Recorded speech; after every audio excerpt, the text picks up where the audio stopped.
दोस्तों जय माता दी।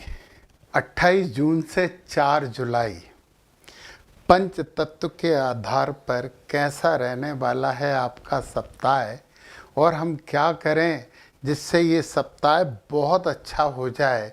और इस वीडियो में मैं बात करने वाला हूँ शनि महाराज की मकर, कुंभ और गुरु महाराज की मीन राशि की।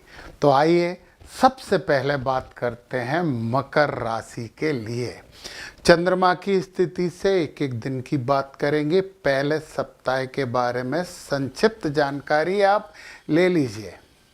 ये सप्ताह मकर राशि वालों के लिए उपलब्धि और उपलब्धि से समृद्धि की ओर बढ़ने वाला रहने वाला है। जल तत्व आपको लोगों से जोड़ेगा। अग्नि तत्व भविष्य की दिशा स्पष्ट करेगा। पृथ्वी तत्व आपको सफलता का आधार देगा और वायु तत्व नए अवसरों तथा आर्थिक संभावनाओं के द्वार खोलेगा। यदि आप अपनी स्वाभाविक अनुशासन, प्रियता और धैर्य बनाए रखेंगे तो ये सप्ताह आने वाले समय की बड़ी सफलताओं की मजबूत नींव रख सकता है। चलिए दिन के आधार पे करें। चंद्रमा 28 तारीख को आपके 11वें भाव में रहेगा और चंद्रमा है जल तत्व और वृश्चिक राशि में रहने वाला है। ये वो भी जल तत्व है। वृश्चिक राशि स्थिर जल है। चंद्रमा मन का जल है। मन का जल और जल बढ़ेगा यानी जल तत्व का प्रभाव तो आप पे बढ़ने वाला है। और जब जल तत्व का प्रभाव बढ़ता है तो इमोशंस थोड़े बढ़ जाते हैं और इन्हें संतुलित करने के लिए भगवान शिव पर जल अर्पित करिए और सूर्य भगवान को 28 तारीख के सुबह सुबह जल चढ़ा दीजिए। फिर 29, 30 और 1 तारीख को चंद्रमा गुरु महाराज की अग्नि तत्व की राशि धनु में रहने वाला है। अब जल तत्व यानी इमोशंस और अग्नि तत्व मतलब कर्मठता, एग्रेशन, साहस, तो आप साहसी हो जाएंगे। ये 12वें घर में है और 12वां घर होता है जल तत्व का घर। तो इमोशंस बहुत रहेंगे, एग्रेशन भी रहेगा, परंतु कर्मठता भी आपके लिए रहने वाली है। और गुरुओं का सम्मान करें, गुरुओं से आशीर्वाद ले लें यहाँ पर और ओम नमो नारायणाय का जाप करें। तो ये 3 दिन आपके लिए बहुत अच्छे और बहुत शुभ हो जाएंगे। चूँकि चंद्रमा 12वें तत्व उस घर में है और 12वां घर विदेश से जोड़ता है, अध्यात्म से जोड़ता है। तो विदेशों से संबंधित यदि कोई कार्य अटका है तो 29, 30 और 1 मंडे, ट्यूसडे और वेडनेसडे तक उसे निपटा लिए, स्टेबिलिटी ले आइए। फिर आपके थर्सडे और फ्राइडे, गुरुवार और शुक्रवार चंद्रमा रहने वाले हैं मकर राशि में और ये पृथ्वी तत्व की राशि है। देखिए आपकी राशि में है, केंद्र में है, आपके मन में स्थायित्व के विचार आएंगे। आप वो कार्य करना चाहोगे जिससे आपको स्थायी स्टेबिलिटी प्राप्त हो, दृढ़ आधार मिले। बहुत अच्छा है ये 2 और 3 तारीख बहुत अच्छी है। और अग्नि तत्व है, अग्नि तत्व नहीं है, पृथ्वी तत्व है। तो आप गणपति जी की आराधना करिए। गुरुवार के दिन आप पीली चीज का दान करो और शनिवार के दिन माता लक्ष्मी को खीर का भोग लगा दो। बहुत अच्छा रहने वाला है। और 4 तारीख को यानी 4 जुलाई चंद्रमा पहुंच जाएंगे वायु तत्व की राशि कुंभ में और यहाँ पहले से ही बैठे हैं राहु जो अनियंत्रित वायु तत्व है। अब चंद्रमा 2 वायु तत्व के बीच में, यहाँ पे वायु तत्व आपकी कम्युनिकेशन, संचार, बोलने की शैली बहुत मायने रखेगी। देखिए, सोच समझकर बोलने की कोशिश करिए।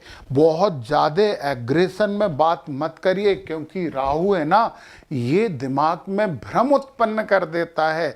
इस भ्रम से बचने के लिए देवी जी का बीज मंत्र की एक माला सुबह सुबह कर लीजिए, दिन सुधर जाएगा आपका। क्योंकि ये वाणी का भाव है और धन का भाव भी है, परिवार का भी भाव है।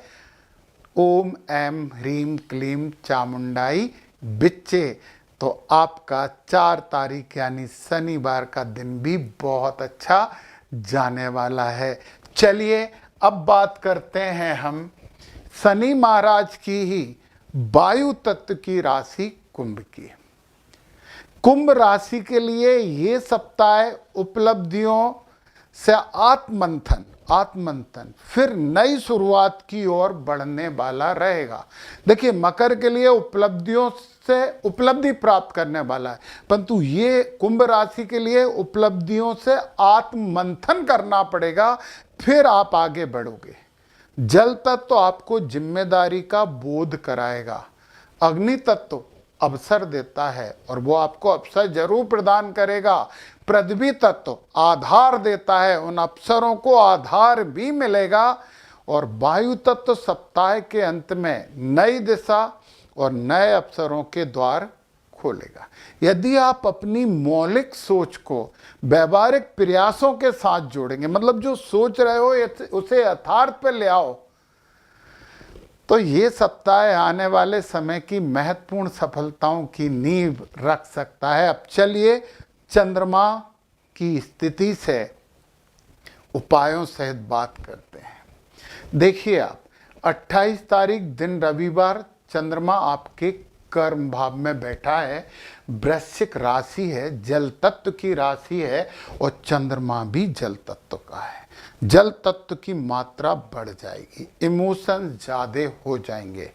सूर्य भगवान को जल दो, आदित्य हृदय स्तोत्र का पाठ करो या सुनो, ये दिन शुभ हो जाएगा।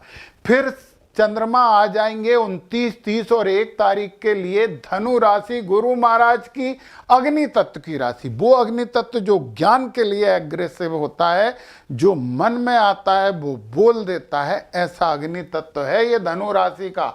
और चंद्रमा जल तत्व है।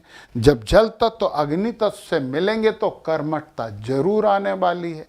और कर्मठता आएगी, एग्रेशन आएगा, साहस आएगा, और आपको भविष्य में क्या करना चाहिए ये भी चीज समझ में आएगी। यदि हम यहाँ पे जल और अग्नि तत्व हो गए, यदि हम पृथ्वी तत्व के लिए थोड़ा सा काम कर लें तो हमारी सोच एक बड़े आधार के लिए काम कर सकती है। और पृथ्वी तत्व के लिए थोड़ा सा गार्डनिंग कर लो, बगीचे में काम कर लो, ओम गम गणपते नमः का जाप करिए, गणपति जी का आपके लिए ये दिन शुभ हो जाएंगे। फिर इसके बाद 2 और 3 तारीख थर्सडे और फ्राइडे में चंद्रमा आपके 12वें भाव में आएंगे, परंतु पृथ्वी तत्व की राशि मकर में आने वाले हैं। तो 12वें घर से घबराने की जरूरत नहीं है। 12वें घर में जल तत्व है, पहुंचा कहां है? पृथ्वी तत्व। तो 12वें घर में जब चंद्रमा आएंगे, विदेशों से संबंधित काम बनने लगेंगे। यदि आपके कोई संबंध है तो ये बहुत अच्छी बात है। और दिन कौन से हैं? गुरुवार और शुक्रवार। गुरुवार के दिन केले के पेड़ के नीचे दीपक लगा दो, दिन में ही लगा देना, सुबह सुबह सूर्योदय के बाद। और शुक्रवार के दिन ओम श्रीम की एक माला सुबह सुबह कर लेना। ये 12वें घर का चंद्रमा भी आपको आनंद दे जाएगा, पक्की बात है। फिर आ गए आपके लग्न में चंद्रमा और ये वायु तत्व में आ गए राहु। वायु तत्व असीमित वायु तत्व का ग्रह और उसके साथ आ गया जल तत्व। मैंने बोला है दिमाग में बहुत से विचार आएंगे, बहुत से नए अवसर आपको दिखने लगेंगे, परंतु गलतफहमी मत पालना, यथार्थ पे बने रहना। और यहाँ पर देवी जी की आराधना, विशेषकर माता सरस्वती की आराधना आपको शुभता प्रदान कर देगी। एक अच्छा सप्ताह है, इसका अच्छा सदुपयोग कर लें तो तो बहुत अच्छा होगा। और अब हम बात करते हैं गुरु महाराज की मीन राशि का 28 से 4 जुलाई तक के लिए। मीन राशि के लिए ये सप्ताह भाग्य से कर्म और कर्म से उपलब्धि की ओर बढ़ने वाला रहेगा।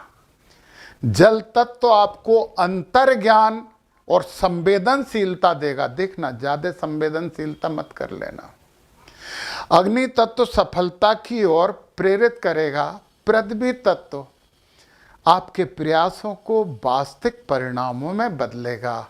और वायु तत्व सप्ताह के अंत में नई सोच तथा आत्मबोध का मार्ग प्रशस्त करेगा। यदि आपने गलतफहमी नहीं पाली तो आप भावनाओं को धैर्य और अनुशासन के साथ संतुलित रखेंगे तो ये सप्ताह जीवन के कई क्षेत्रों में उल्लेखनीय प्रगति और संतोष प्रदान कर सकता है।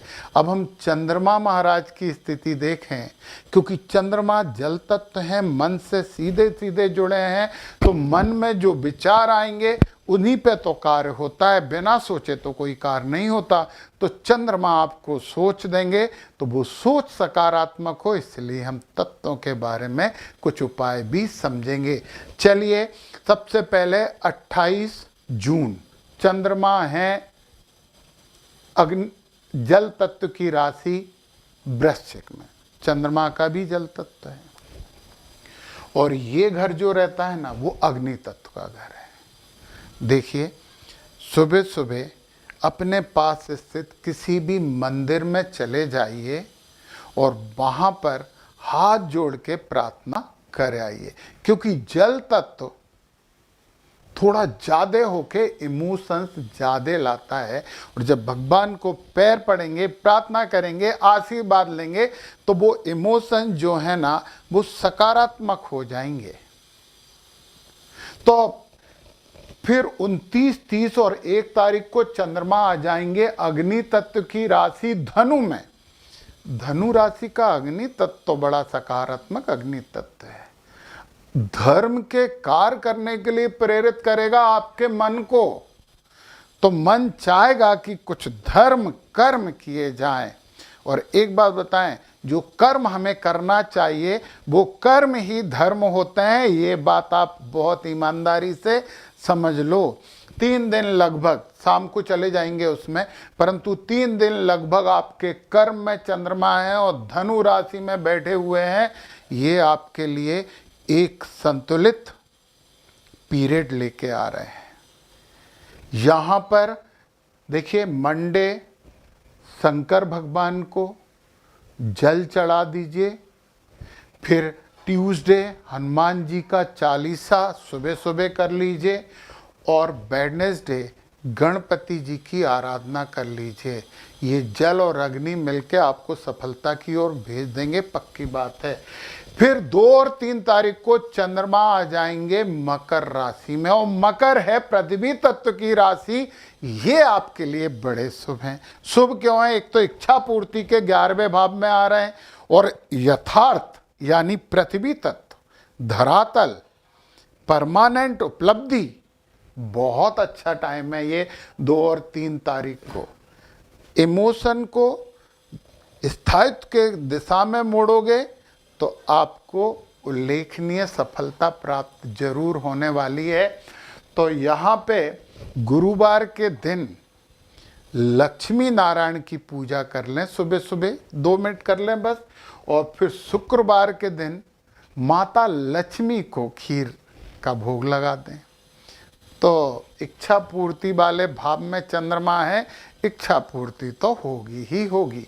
इसके बाद चंद्रमा आ जाएंगे 4 तारीख यानी शनिवार के दिन कुंभ राशि में। वायु तत्व है और राहु साथ बैठे, चंद्र ग्रहण हो गया। राहु अनियंत्रित वायु। चंद्रमा जल, जल तत्व में जब वायु का प्रभाव होता है तो विचारों को गति मिलती है। अब वो सकारात्मक दिशा भी हो सकती है, नकारात्मक दिशा भी हो सकती है, विचार तो गतिशील रहेंगे।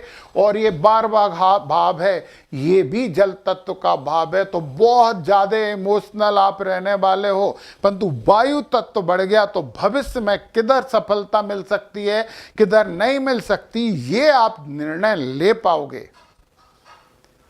और जब ये निर्णय ले पाओगे तो इस समय आपकी वाणी भी प्रखर हो जाएगी, अच्छी बातें आप करोगे। बस इस दिन सुबह उठ के सूर्य नमस्कार कर लेना, अनुलोम विलोम कर लेना, और पीपल के पेड़ के नीचे हमें लगाना है सरसों के तेल का दीपक। वैसे ये शाम को लगता, परंतु हमें दिन तो अच्छा करना है, तो अपन सुबह सुबह ही लगाया है। बहुत अच्छा होगा, बहुत आनंद मिलेगा, अच्छा सप्ताह आपका जाएगा। और आपको पंच तत्व, नक्षत्र या कोई दूसरी चीज़ें समझनी है, अपना ज्ञान बढ़ाना है ना, अपना आकाश तत्व बढ़ाना है। आकाश तत्व की बात से मुझे याद आई कि गुरु महाराज उच्च के होके बैठे हैं, आपके बुद्धि वाले भाव में प्रखर बुद्धि देंगे। ये सब जल तत्व में बैठे हैं, बहुत अच्छी भावनाएं रहेंगी, सकारात्मकता बहुत लाभ देगा। तो मैं बोल रहा था आगे कि मेरी ऐप की लिंक है डिस्क्रिप्शन में, आप उस ऐप को डाउनलोड करके अपना मनपसंद कोर्स ले सकते हो। तो एक अच्छे सप्ताह के लिए बधाई हो। जय माता दी।